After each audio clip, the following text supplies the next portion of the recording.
Hi, hello, welcome back to my YouTube channel. So for today's video, I really wanted to talk about my route to medicine, how I managed to do it, all my tips and tricks. So I do have some notes here that are going to help me out, and I've identified 8 different stages of the medical application process, and I wanted to give you guys as much advice as I have, because each year the medicine application process changes slightly. There'll be tips that people give you that were actually amazing, so I really recommend not just watching my own video but watching a bunch of others.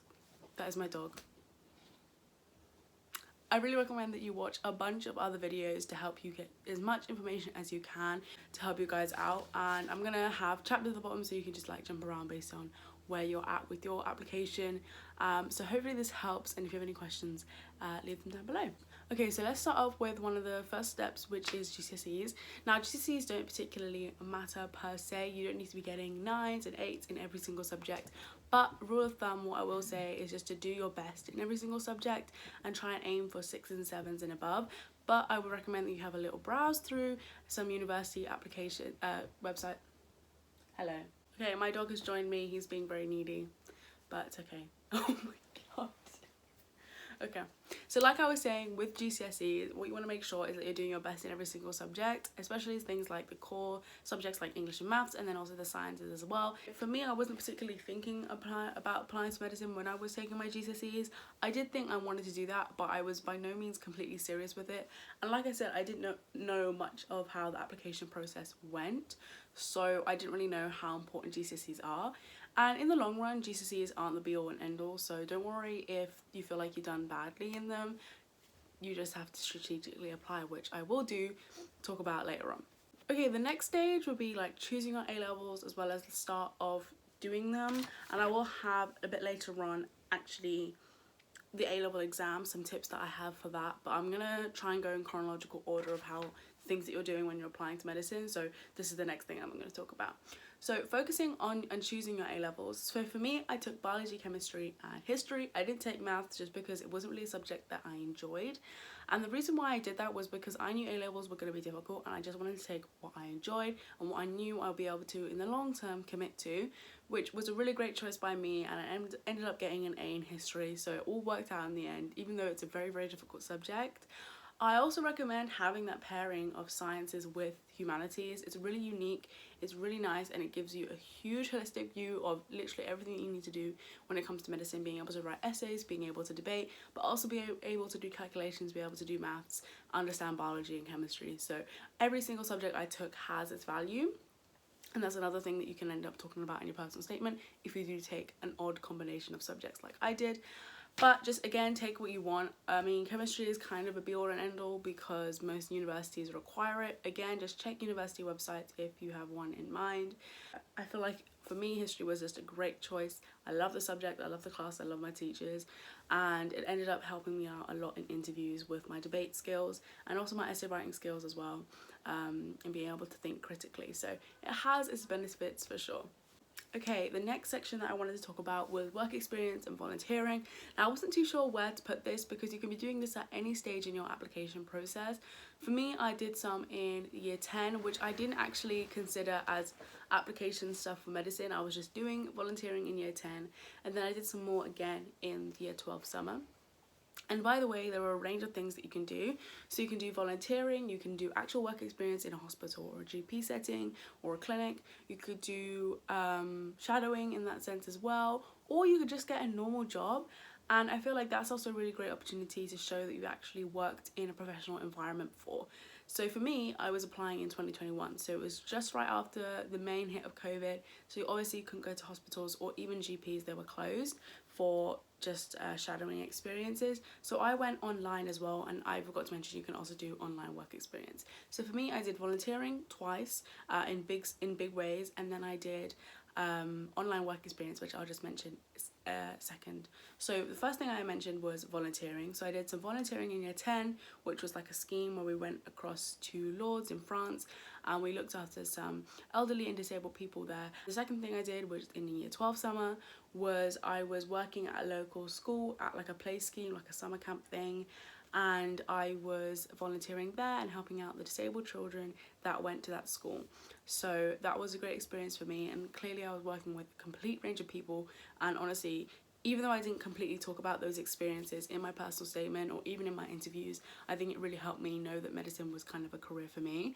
So volunteering can be a great opportunity to do that. I know a lot of people did DOV, I didn't do that, but if you did volunteering for DOV, you can mention that as well.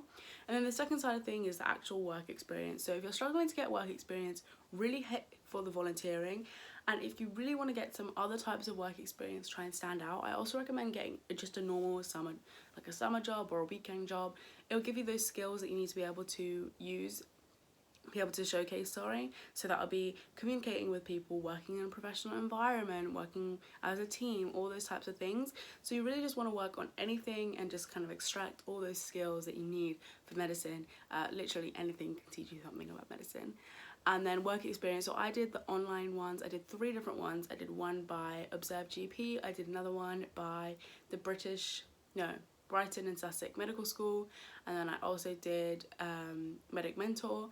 I really recommend the Medic Mentor one. I spoke about that one. That was the only online work experience that I actually mentioned in my personal statement. So I really do recommend that one. It's really well done. It's a really immersive course, so I highly recommend that one. I'm going to try and pop the link down below, but if not, just search up Medic Mentor online work experience. I think they're still doing it, so that'll be great. Obviously some hospitals are still closed, it depends on your area, but I know now you might be able to get into like GPs or just more low-key areas, maybe not the hospital, but if you can get some real life work experience as well, that's great. It also shows initiative. And this is just, you can do this at any point in your medical application process. Obviously do it before you write a personal statement, but you can still do it after. You can do it like I did it quite early, right before I did my personal statement time in the start of year 13. So you can really do it whenever. There's not a specific dead set time, but I would argue this is possibly one of the most important steps, because it just helps you understand if medicine is for you. Maybe you're thinking of a slightly different career from it, or how are these skills that you're learning going to help you in the long run for medicine. Also, one last tip, I forgot to mention this, make sure you have like a notebook, like just something like this. It could be your notes app on your phone as well, to write down what you did in your volunteering, what you did on your work experience. For me, online work experience, I had this notebook, but I went to go look for it, but I can't find it.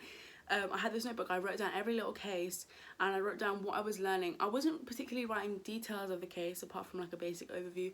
It was an elderly patient talking about hip pain or something like that.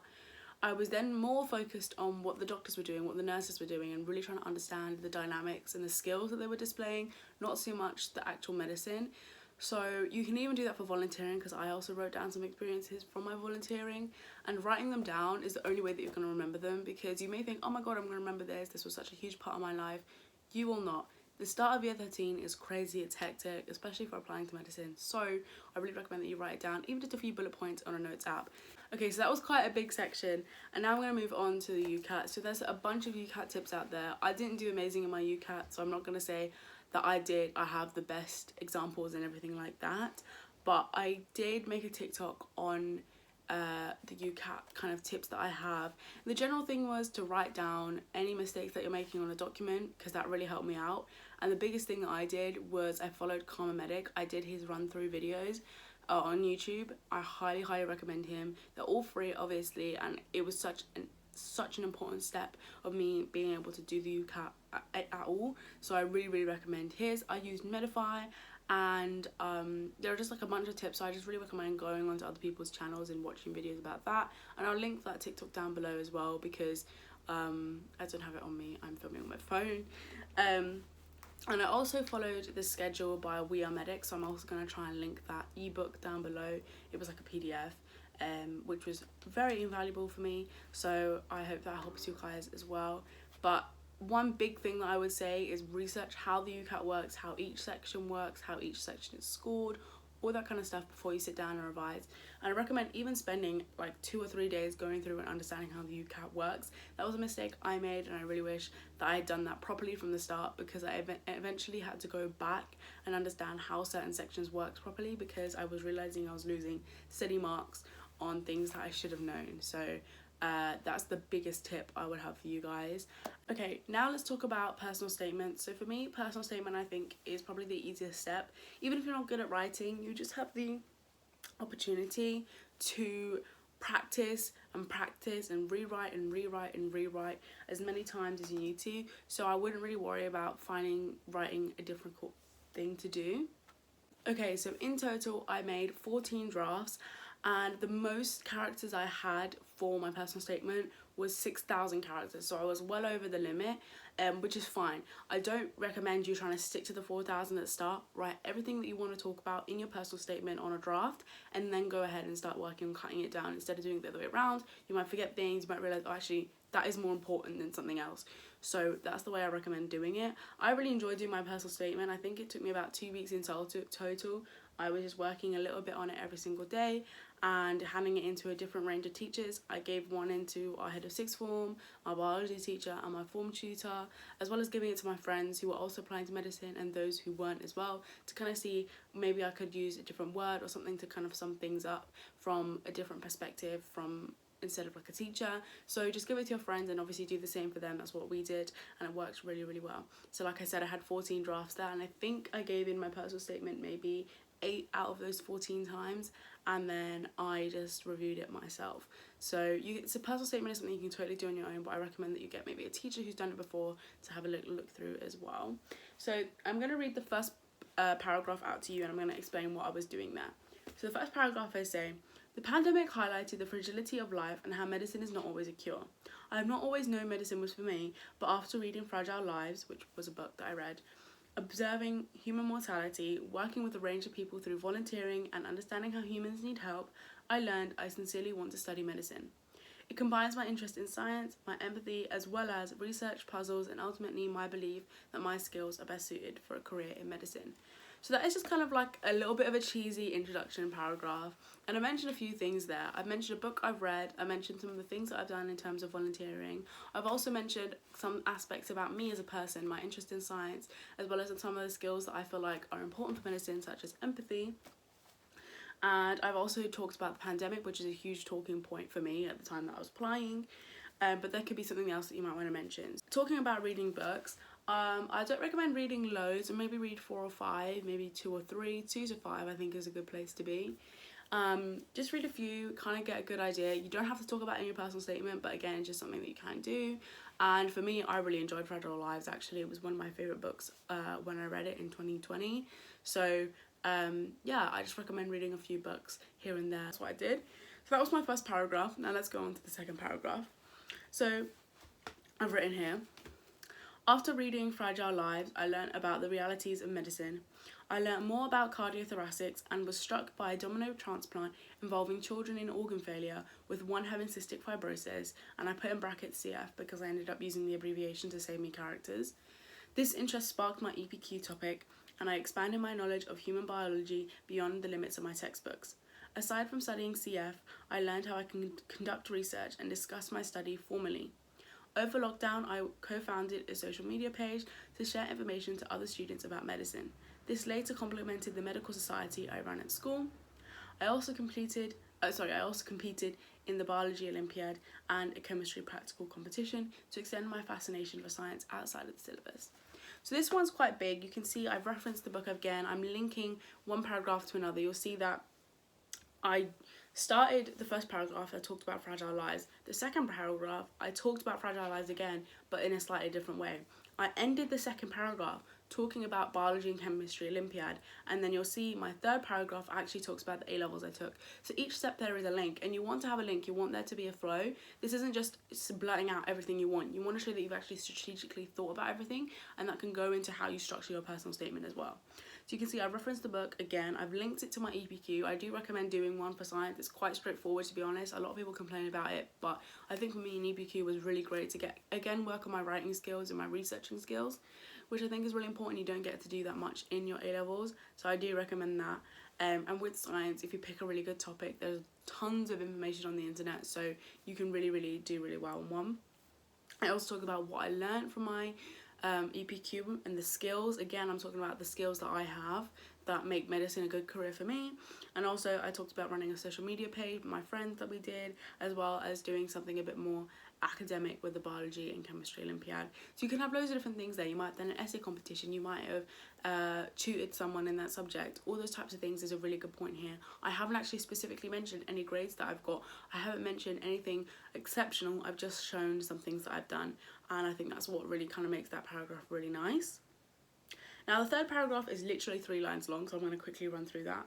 So I said, biology and chemistry taught me the fundamentals of science, and alongside history, I enhanced my written and spoken communication skills.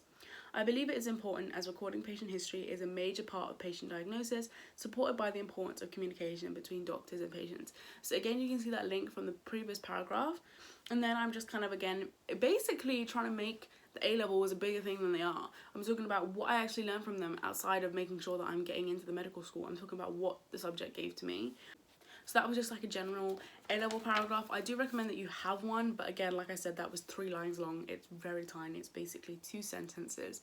So you don't need to go above and beyond. They know what A-levels are taking. They know what you can do in it. So it's more about what the subject is giving to you outside of the grades. Now, let's go on to my 4th paragraph, which I think is probably one of the most important paragraphs. It's the biggest one here, and I'm talking about a lot of different things. So I'm just going to run through the basic things that I've mentioned in this paragraph before I read it to you. I talked about what I learned in my work experience and the skills that I developed doing that, as well as the skills that I developed in my sport that I played. This can be any extracurricular thing that you do. I played rugby for like 5 years, so I mentioned that in my personal statement and the skills that I saw. This isn't particularly specific for medicine, but it does show that I am someone outside of being a doctor, out of being a scientist. I am someone else. So I feel like that's really important to mention. I talked about what I saw using a few buzzwords like MDT, things like that. I also talked about why that was important to the medical field. Why are they using MDTs? Like, what is the point? And then I talked about the outcome of that experience for me and for the patient. I talked about how I did that through my reflection. Reflection skills are really important. And then I also talked about the impact on the patient, because it is not about you. That's what you need to remember. You need to be talking about the patient and these types of things. And so that's what you're going to see me do. So I said, I learned much about communication, teamwork and leadership through my volunteering, but also the 5 years I spent playing rugby. I also improved my time management by balancing studying between matches and training. I recognised how every player in a match was invaluable and essential, and something I reflected as crucial in MDTs when I attended a 6-month online work experience course. That was the Medic Mentor one. As a part of this, I followed a urologist from referral to surgery. Through several consultations, I noticed how the history is repeated to ensure it's comprehensive. Before the management plan was finalised, I felt overwhelmed by the patient data and the many considered factors, such as the patient's comorbidities. Despite the case's complexity, I noticed how the doctors used MDTs and guidelines to provide non-maleficence whilst adhering to patient needs to compose an effective plan. Later, I joined a GP consultation with an elderly person. Despite no physical abnormalities, the doctor encouraged the patient to open up to discuss his current worries. After explaining he was isolated, anxious, and terrified of COVID-19, I observed the use of active listening. Though I felt upset and worried, the doctor used her emotion to feel reassurance and provide the patient with support groups and follow-ups to cope with his anxiety. Afterwards, I reflected on how being patient and working together with patients is vital to provide quality care. So you can see all the things that I listed there. It's quite a chunky paragraph, but everything links in together. I talked about 2 really invaluable work experience moments that I had. I do recommend at least mentioning 2 and possibly 3. And you can see that I said what I saw, what I learned, what was important for the doctor, what was important for the patient. And ultimately, that's all shown through your good reflection skills. So if you mention that, reflection is a really important part of medicine, and it's something you should do in your day-to-day life regardless of medicine. So if you can mention that, it really enhances what you're talking about. The next paragraph is talking about the volunteering I did. And it follows the same structure, so I'm just going to read that to you, but it's pretty much the same thing. Last summer, I volunteered at a play scheme for disabled children, and I previously worked with my school to aid the elderly on a trip to Lords. Working with people for weeks impacted me emotionally, so I quickly learned how to use my empathy to feel the communication I had between individuals and the care I provided. I needed to be sensitive to enhance the way I worked with them. For example, when I was working, I noticed how one child was disengaged with the activities of the day. I wasn't sure how to communicate with her, but I quickly learned through active listening, which was something that I mentioned above, that she liked to be taken around school and learn new words. After working together for a fortnight, I was able to describe what we saw whilst we moved around in words unknown to her. This is really specific. Oh my god. Sorry. There was a really, really specific example there, and you should have some really specific examples of maybe someone you helped at work or something like that you can talk about and just really go through in detail. Again, I'm linking into the paragraph above talking about some of the skills, but it follows more or less the same structure as the paragraph above. And then the last paragraph is basically just a little conclusion. Again, why medicine is for you and why you are for medicine. Just both of those things are really important. So medicine provides me with what I enjoy. It allows me to interact with and care for patients whilst completing research and pursuing my love for science. So that first sentence is talking about why medicine is good for me. And then the next sentence is saying why I'm good for medicine. So I said, also, I believe I have developed the skills to be a doctor, such as being part of a team and observing how compassion is an effective tool in medicine. So I've had two sentences there to conclude it, and it summarised everything that I mentioned in my personal statement, more or less. So that was I think was a really good way to end it. You don't want to be talking about medicine is amazing, yada yada yada. You really just want to make sure that you're linking everything that you've mentioned in your personal statement before. Okay, now let's go on to rejection and applying strategically. So I'm going to pull up something that I'll show you. That was how I planned on getting into medicine and the medical schools that I applied to with these stats that I'm just going to verbally say. So I got all 8s and 9s in my GCSEs apart from 1 6, but that gets neglected because it was my lowest grade. Then I applied with 3 A's, and I also applied with a 2680 UCAT band 2. So obviously my stats aren't amazing, they're not revolutionary, but you don't need to be getting A stars in every single thing to get into medical school. It's more about the skills that you show. So one big thing I will say is, this was a mistake I made, and this is why I got rejected, I think, is that the lower UCAT schools, the schools that have a lower UCAT cutoff, are actually very competitive. They may not seem that they are, but they end up getting more applications because people with good UCATs and people with lower UCATs end up applying to the same university. So they have a huge range of people, and they're more likely than not to push up their band and their cutoff for the higher students because that's who they want, and that is going to impact you negatively. So I think around late November, December, I got my first rejection from St. George's University, and at the time I was applying, they had a UCAT cut-off score of, let me read this out because I had written it down. It was like 2600. So that was their cut-off score. And I applied to that school thinking, oh my god, this is an easy school for me to get into. I didn't particularly want to go to London, but I just put it down anyways. I ended up getting rejected from that school because my UCAT score was too low. So that was a big kind of learning curve for me, and it was a mistake that I didn't really think about at the time. But they are, like I said, ironically a bit harder to get into. Now, with medicine, rejection is actually part of the application process. Most people don't get 4 out of 4 interviews, most people don't get 4 out of 4 offers, and at some point in your medical school journey, whether that is at the very start or later on, you're going to be rejected. So learning how to cope with rejection is really important. I took it really personally. I was a wreck for a few days when I didn't get into medicine because I really thought my world was crumbling around me, and especially because my UCAT was too low, I thought there was no way I was going to get into those other universities, because for me, St. George's was a safety school. So that made it really difficult for me, and I really struggled with the thought of rejection. But one thing I really will say is that if you're getting rejected from all medical schools, you will get rejected from a few, and there's nothing you can really do until if you hear back about an interview. Just focus on your A-levels. That is the last step, and you really don't want to fumble it. So just start working on them. That's what I did. I think that's what really helped me do well when it came to exam season. Was in December I was getting rejected from a medical school, and I thought, this is it. Nothing's gonna happen for me, so I'm gonna have to take a gap year. So I started working on my A-levels because I knew I did not want to retake my A-levels. I did not want to resit. I just had to redo the UCAT, was what I was thinking. So here's my Excel sheet that I had on Google Sheets. It looks like this. It was pretty ugly, to be fair.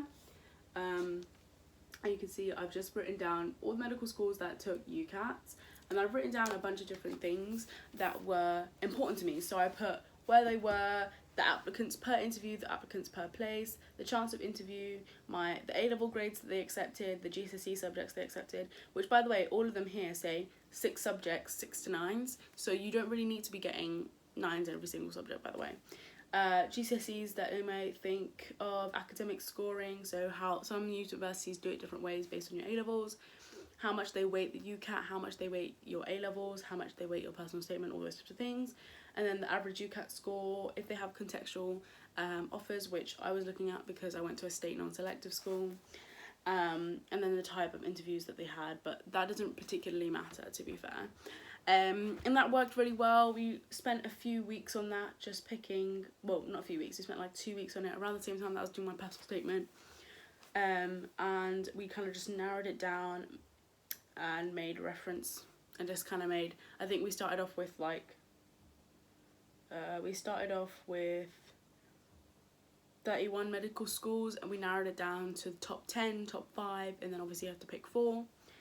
I did apply to biomed at Queen Mary, which I got, but I just did that, like, I didn't really care. I just clicked it. I didn't really look at the course or anything. I just put it down because worst comes to worst, I might want to use it. I never did. I ended up rejecting the offer, but I just did it anyways, and I feel like it doesn't really hurt your chances of getting in, so I do recommend that. Okay, let's talk about interviews. Sorry for the camera shifted. I dropped it again. So again, with interviews, Medic Portal website was a godsend. I love that website. I think medic interviews are really straightforward. Again, do your own research, YouTube videos, all that kind of stuff. I think the one thing you really do need to practice is a few kind of like standard questions that you may be asked, like why medicine, why this, why that, what about COVID, all that kind of stuff. So I'm going to show you guys a page I made. I used Notion for this, but you can use like Google Docs or something. I just use Notion. I just really like using Notion. So I called it interview prep. I'm just going to load it up for you guys so you can see what I'm talking about.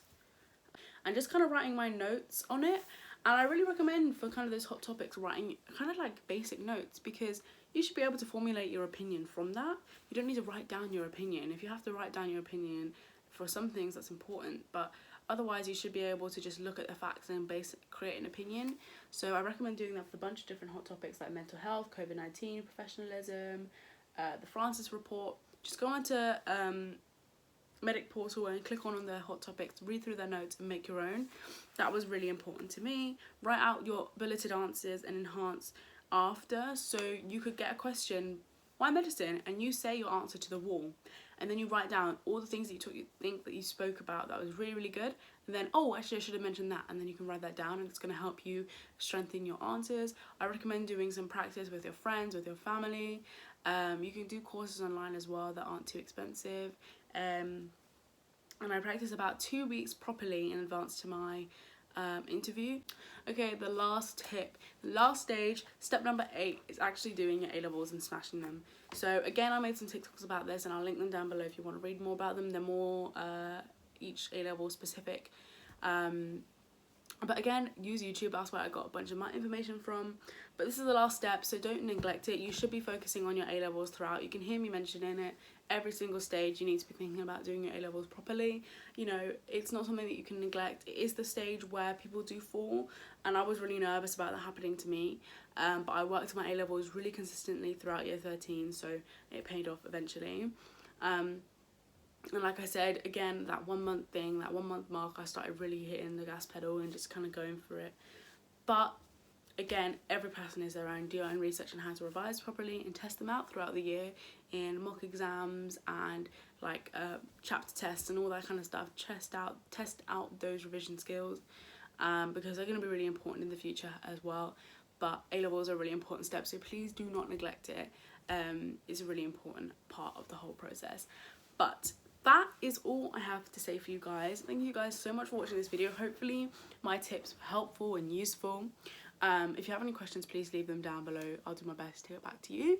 But yeah, I hope you guys enjoyed this video, and like I said, thank you so much for watching this video. I will leave the links to everything that I mentioned in the description box, but if I forget anything, just comment and I will try and find the link for you. I'm just probably forgetting.